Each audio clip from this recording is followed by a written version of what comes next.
Hello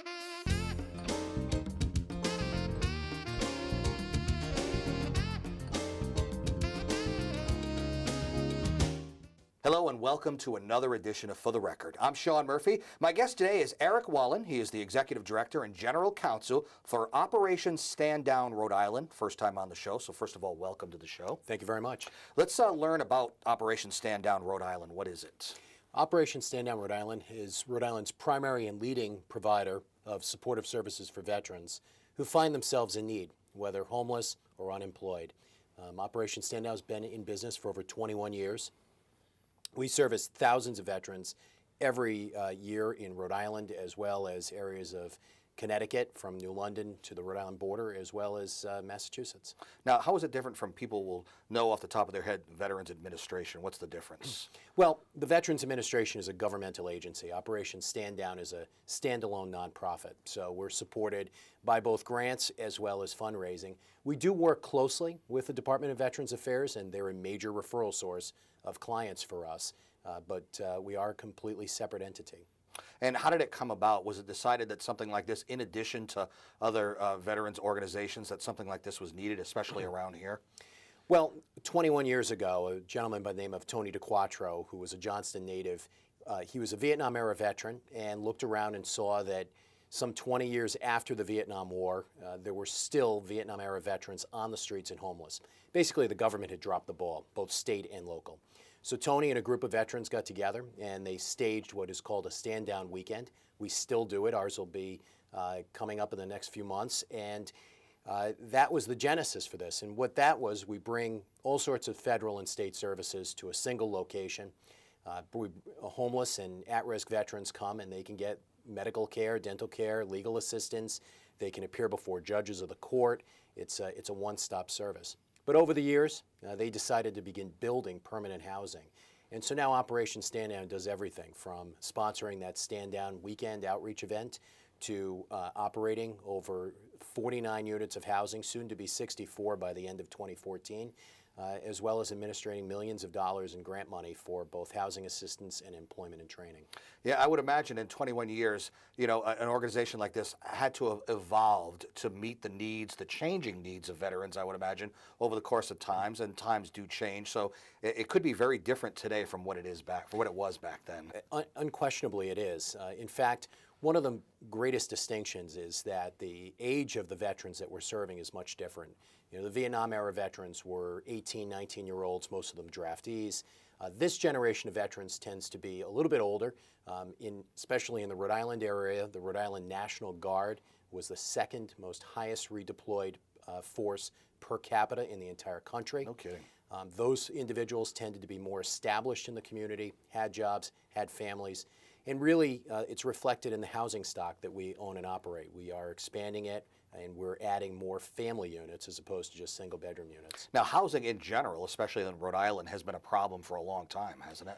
It really has been, and there's a notion that because the real estate market has bottomed out, that there isn't a housing issue. Well, it's actually the reverse. People who have lost their homes and are no longer owners of homes have had to go into the rental market. So therefore, it's raised the prices of rentals throughout the state of Rhode Island. Right?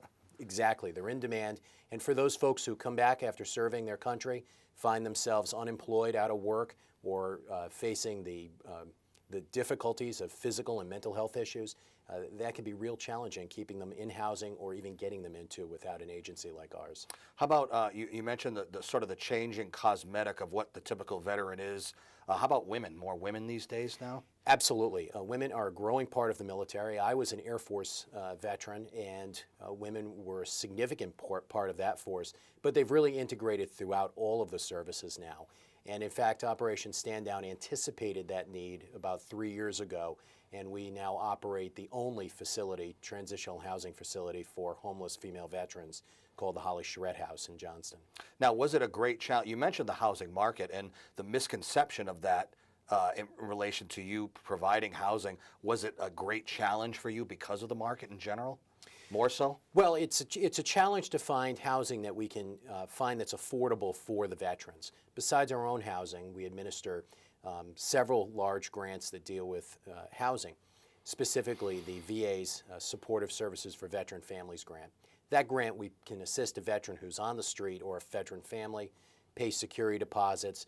We'll assist them for the first, up to 6 months of rent while we get them back on their feet, find them employment or what have you, or deal with whatever the underlying issues are.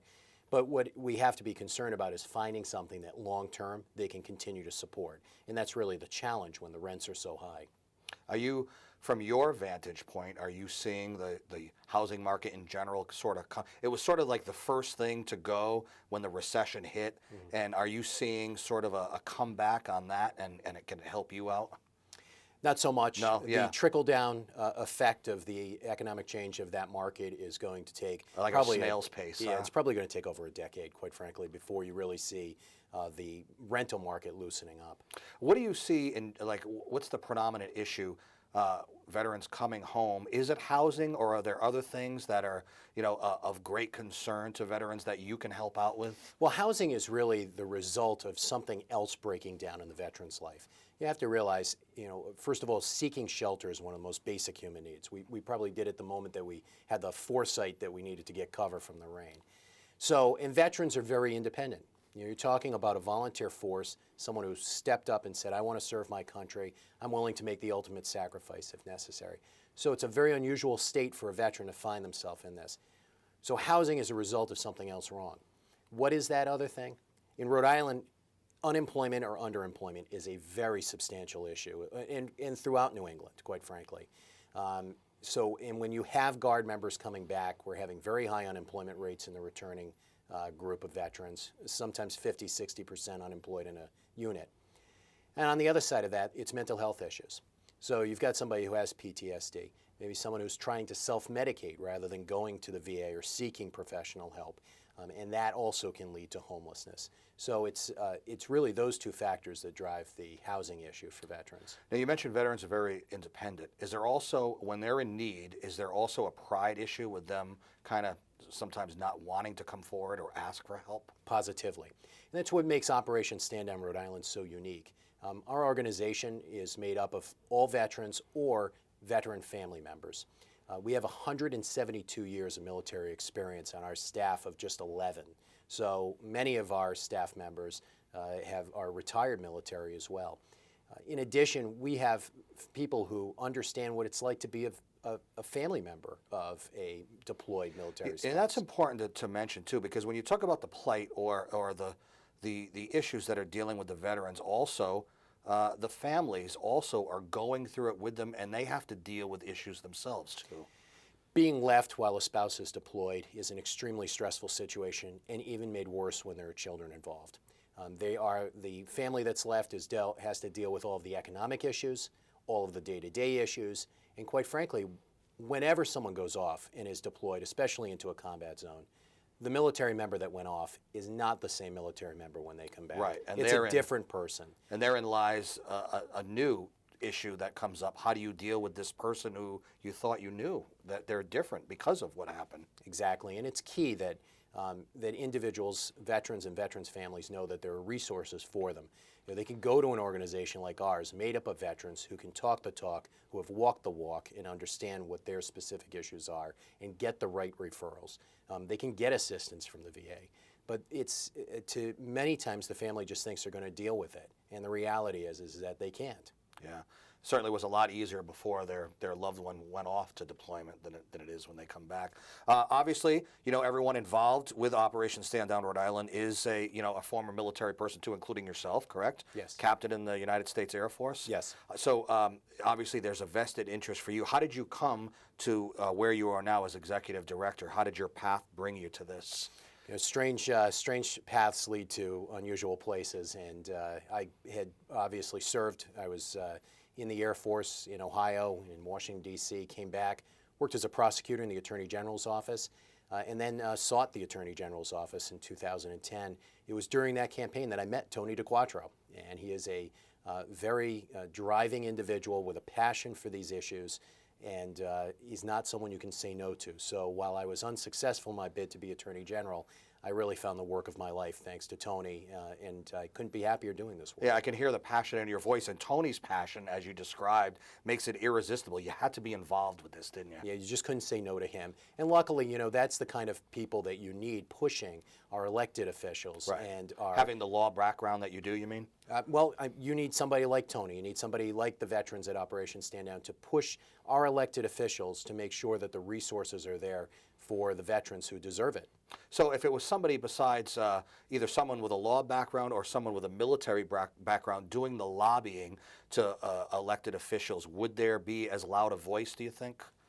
I think it's hard to say. There are a lot of people who are not veterans who are very supportive of veterans and work tirelessly on their behalf. But there is certainly a sense of these are our brothers and sisters who have served, and we're going to leave no man behind, whether that's on the battlefield or that's here at home. I want you to give out a website so people can go and learn more. We'll take a break in a moment, but this will give them an opportunity to kind of learn more online about Operation Stand Down Rhode Island. So what's the website? Anyone wants information, they can go to www.osdri.org or just Google Operation Stand Down Rhode Island. What's on the website for people to see, by the way? Well, you'll have all of our contact information, bios on our staff, events, news, ways to donate to the organization. We are a nonprofit. We do rely upon that kind of public support. So a whole host of information, including the different programs that we provide for veterans in the state of Rhode Island, Massachusetts, and Connecticut. All right, Eric Wallen, the Executive Director and General Counsel for Operation Stand Down Rhode Island. We'll have more with him when we come back. I'm Sean Murphy. This is For the Record. Stay with us.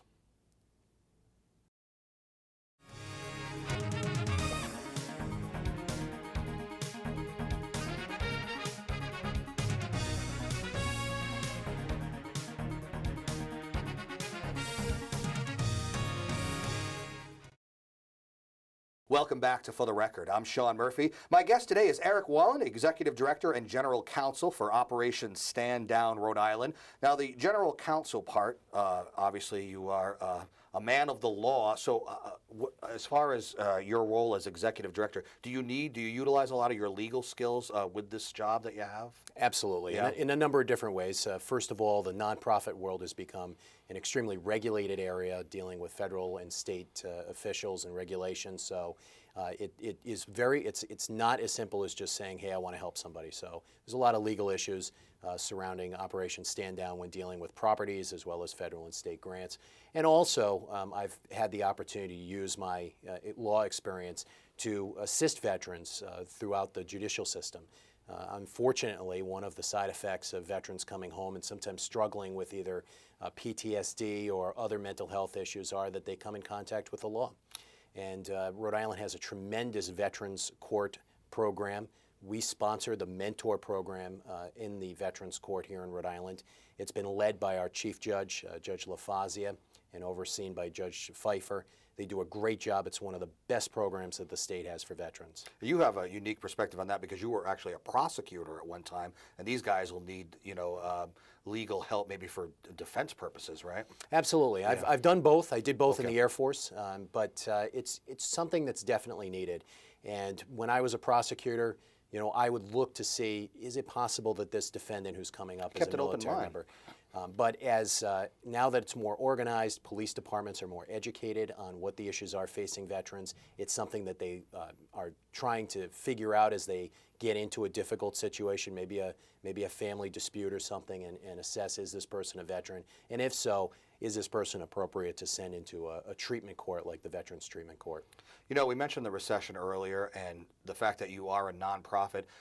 From your, again, vantage point, have you seen either individuals or other organizations, other corporations even, are they, even during that time, the willingness to give, the ability to give, whether it be financially or in other ways? Do you see it still? Positively. There's many businesses in Rhode Island that have supported Operation Stand Down, whether that's supporting us in terms of building a partnership to provide employment opportunities for veterans, or writing a check or helping us promote our various events that help keep Operation Stand Down running and providing the services that we do for our veterans.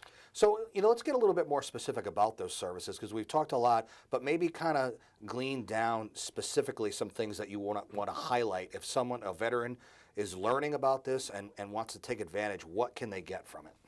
Well, a veteran who is either homeless, and by that I don't necessarily mean living under a bridge. If you've been removed from where you live and you're going from what we call couch surfing, staying with a brother or sister and then going on to a friend and what have you, we can assist you. We can help you get into housing. That security deposit, first month's rent, last month's rent, it's a big nut to crack for somebody. We can help you with that through our programs. Also, if you're unemployed, give us a call. Let us try to network with our employers. We've got a great jobs program at Operation Stand Down. We work with all the major employers throughout the region, and we can probably get you something that can get you back up on your feet. Our motto is, we're a hand up, not a handout. We're not a charitable organization. We're not a charity. We're not going to support somebody for the rest of their life, but we're going to give them that hand up to get them back on their feet, pursue the American dream that they fought to defend. And like you said before, veterans are very independent. They wouldn't necessarily want a handout per se, but they would want the hand up and the ability to be able to get on with their own lives doing it themselves, right? Well, it's amazing. We have helped veterans, and then short time after, once they're back on their feet, I've seen checks come in as donations to Operation Stand Down. Or for those who weren't able to do that, I've seen them show up at our Stand Down weekend to volunteer year after year. It is really a very heartwarming thing to see that kind of reinvestment, of giving back for what the help that you received.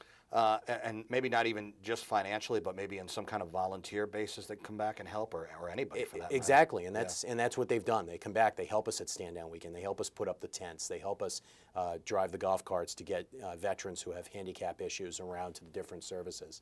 So it's a very heartwarming thing, but again, like I said, veterans, we don't leave people behind on the battlefield or at home. Where is the state of the world today as far as veterans go compared to maybe back when you were serving in your capacity as captain? But where are we today?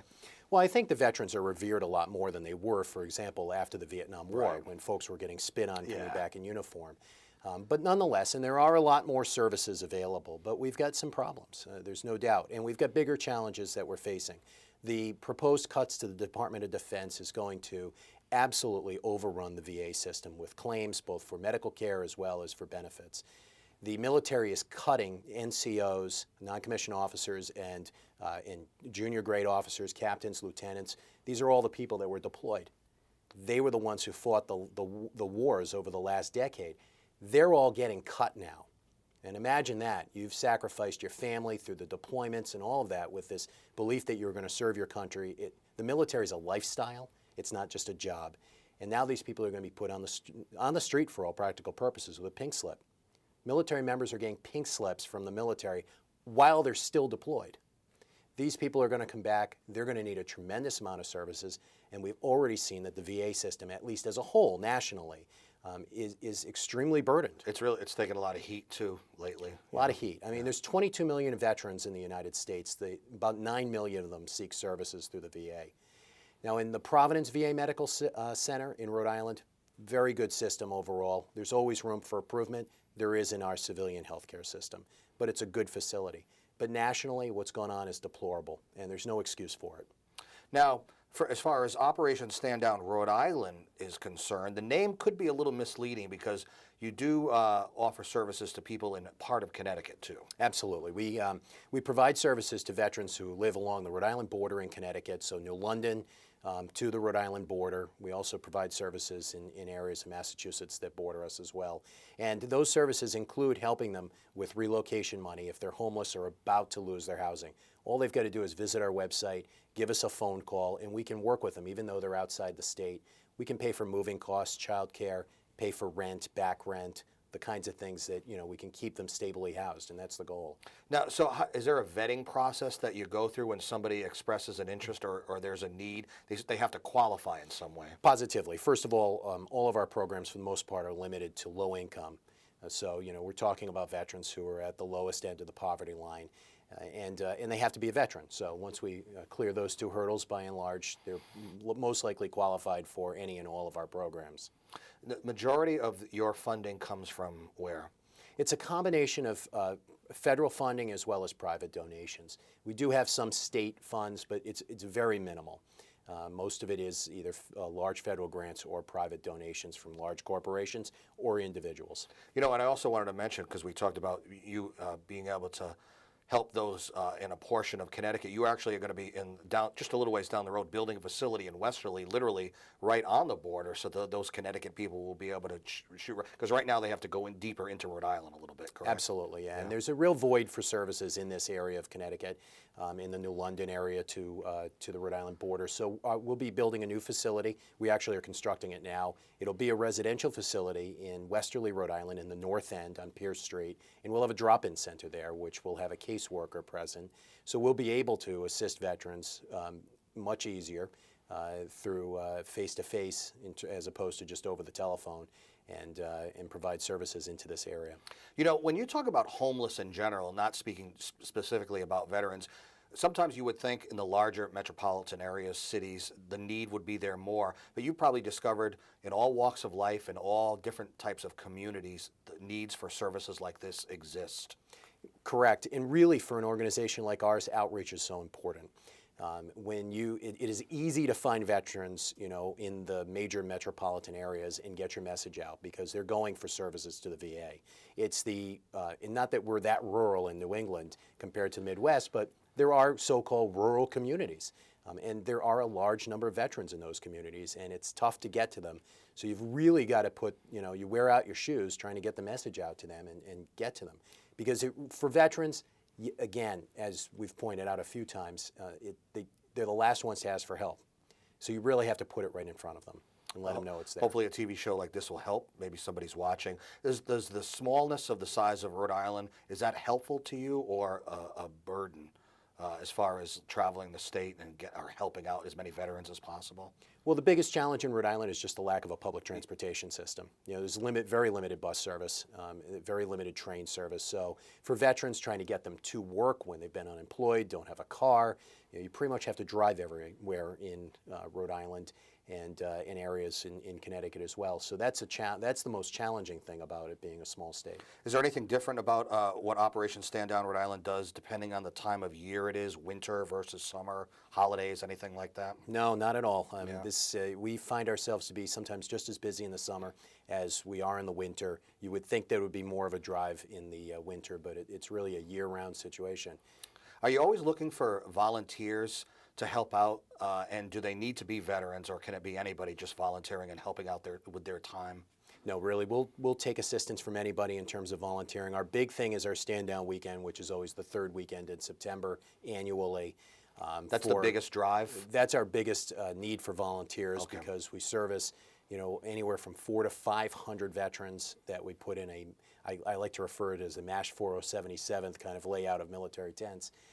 But also we need professionals who can do things like, for example, teach finance and skills, budgeting skills to veterans, resume writing assistance, so the whole gamut of different services. If someone's inspired by watching this today, but they're not sure if they have, a specific skill in mind, are you looking for anybody, even if it's something as simple as somebody licking envelopes or something like that? Just the fact that they want to be involved or volunteer? Sure, we can always find a place for a volunteer. Sometimes it's as simple as helping us clean up the grounds of our residential facilities. We talked about your role as general counsel. As executive director, what would your day-to-day roles be? I would imagine it's very different all the time, right? You can find me you could find me sitting behind a computer one day writing a grant request, or climbing into the back of a tractor trailer pulling out stuff at Stand Down weekend. So while the title sounds great, I enjoy the diversity of the work. But really, it's a large organization with all different types of services. So I find myself doing everything from being on here and getting the message out to PR guy, to making sure that we have the resources necessary to serve the veterans who ask for help. How big is your staff at this point? It's 11 people. Okay. Full time, and their walks of life are all divergent. We have folks who have. We have younger veterans who have been deployed to Iraq and Afghanistan a number of times. We have veterans with 30 years experience, 36 years of experience actually in the military. Let's take one more break and come right back. I'm Sean Murphy. This is For the Record. Stay with us. So that is our show for today. Eric Wallen, the Executive Director and General Counsel for Operation Stand Down Rhode Island. We'll have you give out the website one more time for people. It's osdri.org. All right. And you can see this show and many others on our YouTube sites. Until next time, I'm Sean Murphy. This is For the Record. We'll see you soon.